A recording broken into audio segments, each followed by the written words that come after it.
கர்த்தருடைய பரிசுத்த நாமத்திற்கு மகிமை உண்டாவதாக. இந்த ஜூன் மாதம் 1ஆம் தேதி தேவனுடைய வாக்குத்தத்தத்தை கர்த்தர் நமக்கு தந்தருள்வாராக. கடந்த 5 மாதங்களும் நம்மை கண்மணி போல் பாதுகாத்து இந்த புதிய மாதத்திற்குள் வாக்குத்தத்தத்தோடு நுழைய செய்த தேவனுக்கு கோடி கோடி ஸ்தோத்திரம்.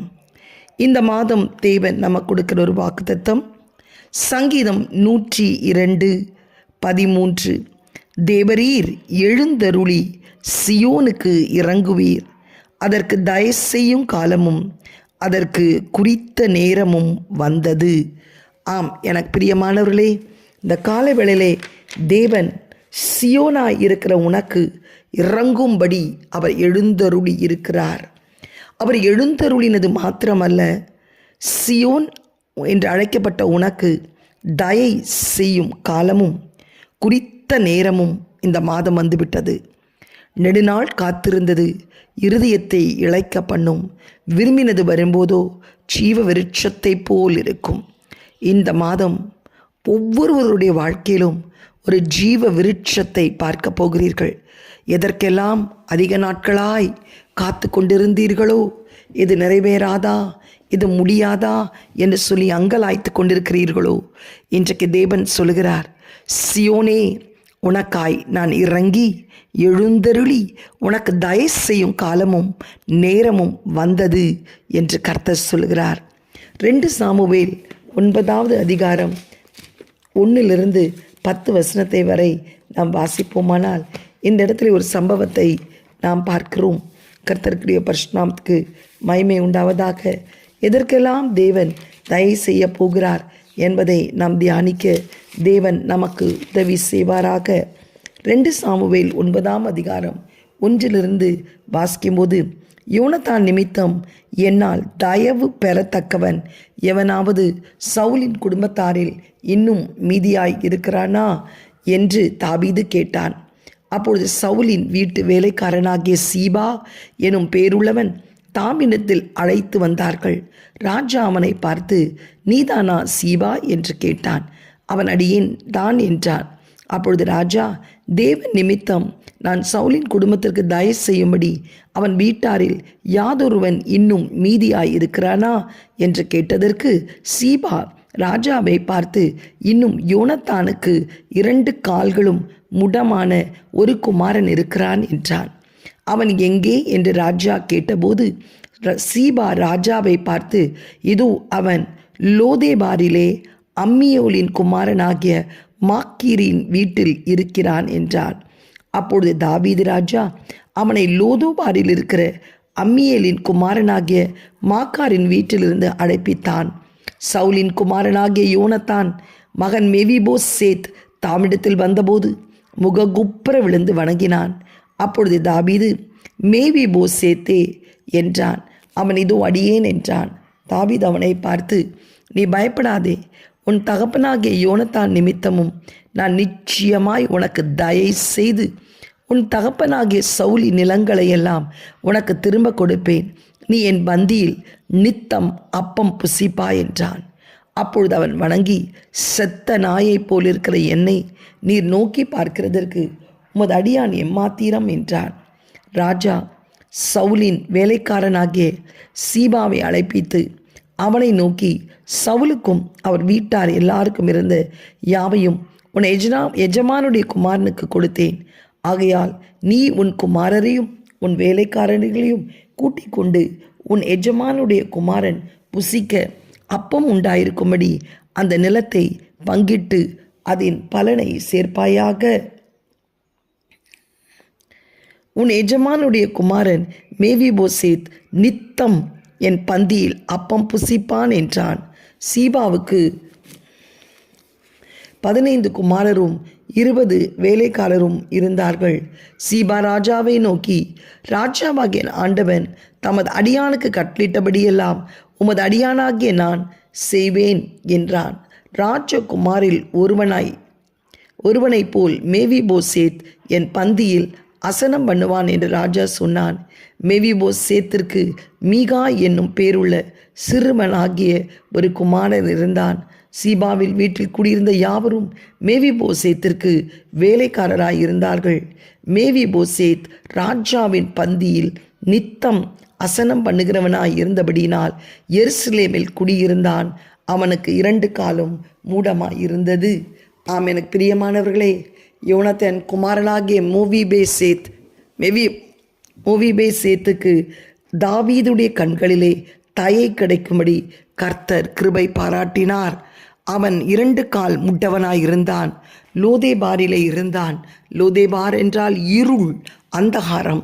அந்தகாரத்திலே இருக்கிற அவனுக்கு வெளிச்சத்தை காணும்படி கர்த்தர் தாவீதுடைய கண்களிலே அவனுக்கு தயை கிடைக்கும்படி செய்தார். எதிரியுடைய ஒரு குமாரன் தான்.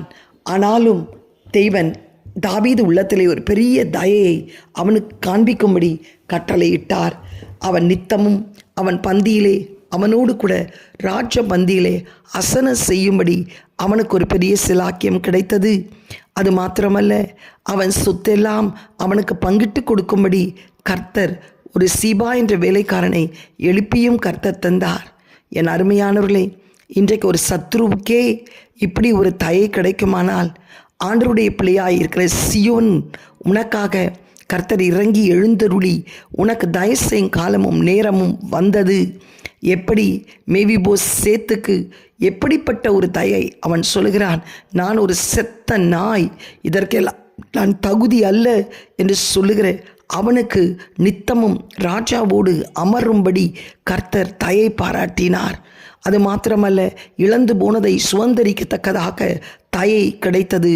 இன்றைக்கு உன்னுடைய வாழ்க்கையிலே கூட நீ ஒரு செத்த நாயை போல் இருக்கலாம்.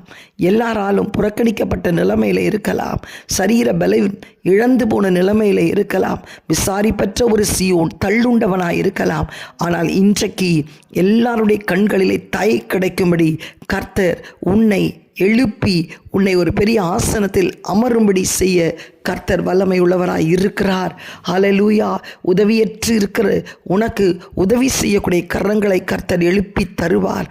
கர்த்தர் தனிமையாக இருக்கிற உனக்கு அநேகர் உனக்கு உதவி செய்யும்படி உன்னை சூழ்ந்து கொள்ளும்படி கர்த்தர் உனக்காக ஆட்களை எழுப்பி தருவார்.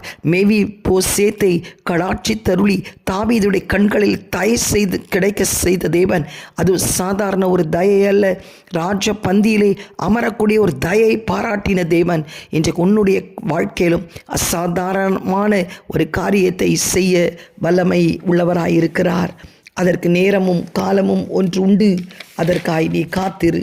2வது நாம் பார்க்கிறோம், 1 ராஜாக்கள் 2ஆம் அதிகாரம் 7ஆம் வசனத்திலே பார்க்கும்போது, 1 ராஜாக்கள்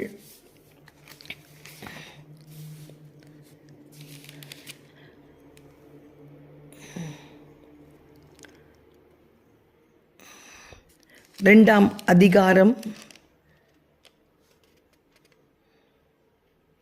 7-8.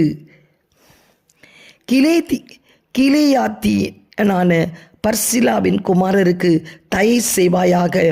அவர்கள் உன் பந்தியிலே சாப்பிடுகிறவர்களுடன் இருப்பார்களாக.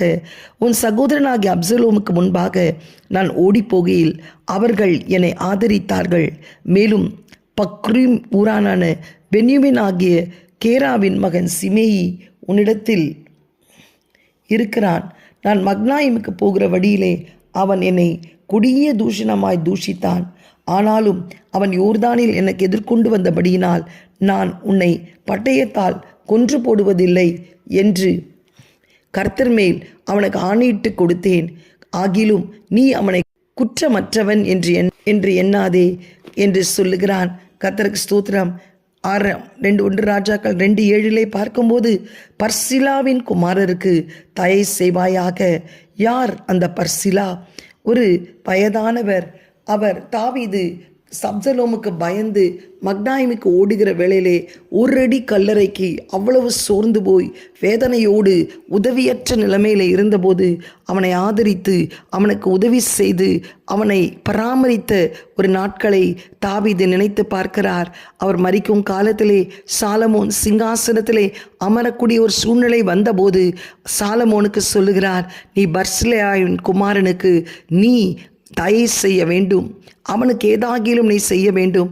ஏனென்றால் உன் தகப்பனாகிய தாவீது உதவியற்ற நிலையிலே சவுல் துரத்துகிற வேளையிலே அலைந்து திரிந்து ஒரு அடி கல்லறைக்கு இருந்தபோது பர்சிலா என்னை மிகவும் ஆதரித்தான் என்று சொல்லி. எனக்கு பிரியமானவர்களே, இன்றைக்கு ஒரு நாள் நீ உதவி ஒன்றுமில்லாத நேரத்திலே உனக்கு உதவி செய்தவர்கள் அநேகர் இருக்கலாம். ஆனால் இன்றைக்கு நீ ஒரு உயர்ந்த நிலைமையில் இருக்கும்போது அவர்களை நீ மறக்கக்கூடாது. அவர்களுக்கு நீ அவருடைய பிள்ளைகளுக்கு அவருடைய குடும்பங்களுக்கு தயை செய்யும்படி கர்த்தர் உன்னை நினைத்தருளுகிறார். நீ தயை செய்யும்போது அது மாத்திரமல்ல, இன்றைக்கு கர்த்தருக்கு ஸ்தோத்திரம், நீ உயர்ந்த நிலைமையில் இருக்கலாம். நல்ல ஒரு பதவியில் இருக்கும்போது உனக்கு உதவி செய்தவர்களை நீ மறக்கக்கூடாது. அவர்களுக்கு நீ உதவி செய்யும்போது தேவன் உன்னை உயர்த்துவார். அது மாத்திரமல்ல, மூன்றாவது நெகேமியா 2:7-8 வாசிக்கும்போது கர்த்தருக்கு ஸ்தோத்திரம், தன்னுடைய ஆலயம் இடிக்கப்பட்டது என்று நெகேமியா அறிந்தபோது கர்த்தருக்கு ஸ்தோத்திரம் உண்டாவதாக, திரும்ப யார் அதை கட்டுவார் என்று வேதனையோடு காணப்பட்ட போது அவன் ஒரு பானபாத்திரக்காரனாய் காணப்பட்டான். அர்த்தசாஷ்டா ராஜாவின் நாட்களிலே அப்பொழுது ராஜா அவனை பார்த்து கேட்கிறார், உனக்கு சரீர துக்கம் அல்ல மனதுக்கம் என்று சொல்லும்போது அவன் ஜெபித்து ராஜாவிடத்திலே தன் விண்ணப்பத்தை சொல்லும்போது ராஜாவுடைய கண்களிலே அவனுக்கு தயை கிடைக்கும்படி கர்த்தர் செய்கிறார். தேவாலயத்திற்கு இருக்கிற அரணின் கதவு வேலைக்கும் நகர அலங்கத்தின் வேலைக்கும் தான் தங்க போகிற வீட்டின் வேலைக்கு வேண்டிய எல்லாவற்றையும் ராஜா வனத்து காவலனாகிய ஆகாப் என்று கொடுக்கும்படிக்கு அவனுக்கு ஒரு கடிதம் கட்டளிட்டப்படுவதாக என்றான்.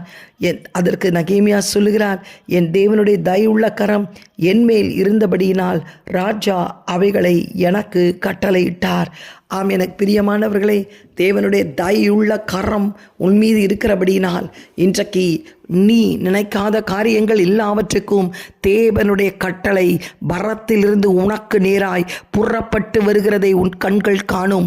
எந்தெந்த காரியத்திற்காய் நீ ஜெபித்து கொண்டிருக்கிறாயோ, எந்தெந்த காரியத்திற்காய் நீ விண்ணப்பித்திருக்கிறாயோ, எந்தெந்த காரியத்திற்காக அரசாங்கத்திலிருந்து ஒரு வாசல் திறக்காதா என்று அங்கலாய்த்து கொண்டிருக்கிறாயோ, தேவன் ராஜா உடைய கண்களிலே தயை கிடைக்க செய்தது போல் தேவனுடைய தயவுள்ள கரம் உன் மீது இறங்கி வருகிறதை உன் கண்கள் காணும். சீயோனுக்காக அவர் இறங்குகிற நேரம் வந்து விட்டது, எழுந்தருளுகிற நேரம் வந்தது, உனக்கு தயவு செய்யும் காலமும் நேரமும் வந்து விட்டது.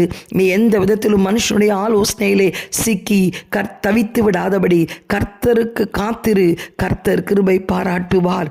எஸ்தர் 2:15 வாசிக்கும்போது கூட வஸ்தி தள்ளப்பட்டு கர்த்தருக்கு ஸ்தோத்திரம் அநேக ஸ்திரீகள் அந்த கன்னி மாடத்திலே கொண்டு வரப்பட்ட போது கூட ஆண்டவர் எஸ்தருடைய எஸ்தருக்கு அந்த ராஜாவுடைய கண்களிலே தயை கிடைக்கும்படி செய்தார். எஸ்தர் 2:15 வாசிக்கும்போது மொர்தெகாய் தனக்கு குமார்த்தியாய் ஏற்றுக்கொண்டவளும் அவன் சிறிய தகப்பனாகிய அபியலின் குமார்த்தியுமான எஸ்தர் ராஜாவிடத்தில் பிரவேசிக்கிறதற்கு முறை வந்தபோது அவன் ஸ்திரீகளை காவல் பண்ணுகிற ராஜாவின் பிரதானிகளாகிய ஏகாய் நியமித்த காரியம் எல்லாம் வேறொருவனும் கேட்கவில்லை. எஸ்தருக்கு தன்னை காண்கிற எல்லா கண்களிலும் தயை கிடைத்தது. ஹல்லேலூயா! எஸ்தருக்கு ராஜாவுடைய கண்களிலே தயை கிடைத்தது. எஸ்தர் ராஜாவாகிய ஆகாஸ்வேர் அரசாளுகிற 7ஆம் வருஷம் நேபேத் மாதமாகிய 10ஆம் தேதியிலே ராஜாவிடத்தில் அரண்மனைக்கு அழைத்து கொண்டு போகப்பட்டாள். சகல ஸ்திரீகளை பார்க்கிலும் எஸ்தர் மேல் அன்பு வைத்தான். சகல கன்னிகைகளை பார்க்கிலும் அவளுக்கு அவன் சமூகத்திலே அதிக தயையும் பட்சமும் கிடைத்தது. ஆகையால் அவன் ராஜ்ய கிரீடத்தை அவள் சிரசின் மேல் வைத்து அவளை வஸ்தி ஸ்தானத்திலே பட்டத்து ஸ்திரீயாக்கினான். எனக்கு பிரியமானவர்களே, அவள் யாரும் இல்லாத ஒரு அனாதை, தனக்காக உதவி செய்வதற்கு ஒருவருமே இல்லாத ஒரு பெண். ஆனாலும் அந்த இடத்திலே நாம் பார்க்கும்போது அவள் தன்னுடைய சிறிய தகப்பனாகிய மொர்தெகாயின் வார்த்தையின்படி அவள் கடந்து போனது நிமித்தம் ராஜாவுடைய கண்களிலே அவளுக்கு தயை கிடைத்தது. இன்றைக்கு ஆதரவற்றிருக்கிற உனக்கு யாரிடத்திலும் தயை கிடைக்காவிட்டாலும் ஆண்டவருடைய கண்களிலே உனக்கு தயை கிடைத்து மனுஷனுடைய கண்களிலே தயை கிடைக்கும்படி, உனக்காக வழக்காடும்படி, உனக்காக பேசும்படி, உன் ஸ்தானத்தில் இருந்து உன்னை உயர்த்தும்படி கர்த்தர் உன் பட்சத்தில் இருக்கிறார். ஆக கர்த்தருக்கு ஸ்தோத்திரம். இந்த மேவிபோசேத்துக்கு தயை கிடைத்தது போல், பர்சிலாவின் குமாரனுக்கு தயை கிடைத்தது போல், நெகேமியாவுக்கு தயை கிடைத்தது போல், எஸ்தருக்கு தயை கிடைத்தது போல், இந்த மாதம் உனக்கும் அநேகருடைய கண்களிலே தயை கிடைத்தது. சகாயம் செய்யும் காலமும் நேரமும் வந்தது. அவர் சியோனுக்காக இறங்கி எழுந்தருள நாட்களிலே நாம் இருக்கிறோம். கண்களை மூடி ஜெபிக்கலாமா? எங்களை அதிகமாய் நேசிக்கிற நல்ல தகப்பனே, இந்த காலை வேளைக்காய் உம்மை நன்றியோடு ஸ்தோத்தரிக்கிறோம். நான் சியோனுக்காக எழுந்தருளி அதற்கு இறங்கி அதற்கு தயசே காலமும் சாயசே நேரமும் வந்தது என்று சொன்னீரே.